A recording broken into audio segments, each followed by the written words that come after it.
Si Gutesa siguro, alam ni Yuse kung nasan si Gutesa. Bakit naman sa akin ibibintang? Baka kayo may alam. Total, kayo hindi naman ko alam yata kasi, may kakilala dyan. Hindi, ikaw ang nasa gobyerno eh. Pero teka lang, sino ba nag-present sa kanila? Ay, Yung mga hindi kaalyado ko alam nyo kung sino nag-present sa nag-present. kanila. Please do not accuse Hindi kami me. nag-present dyan. Baka kaalyado nyo nag-present dyan. Hindi.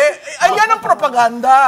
Biro mo ang assertion mo, ako kasama. Ang assertion mo, ako kasama.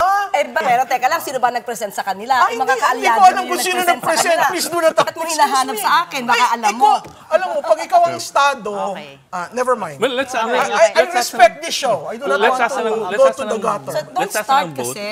You're putting Excuse something to me. But you are representing government. But still, bakit ko malalaman? Hindi ako nag-present dyan. Oh, Bakit mo sa akin You ipapaturo can sa akin always na say malamang it alam in a ko? very nice way But without you don't have to insulting start. people. But you don't have to Excuse start. me. Okay, Excuse me. ano?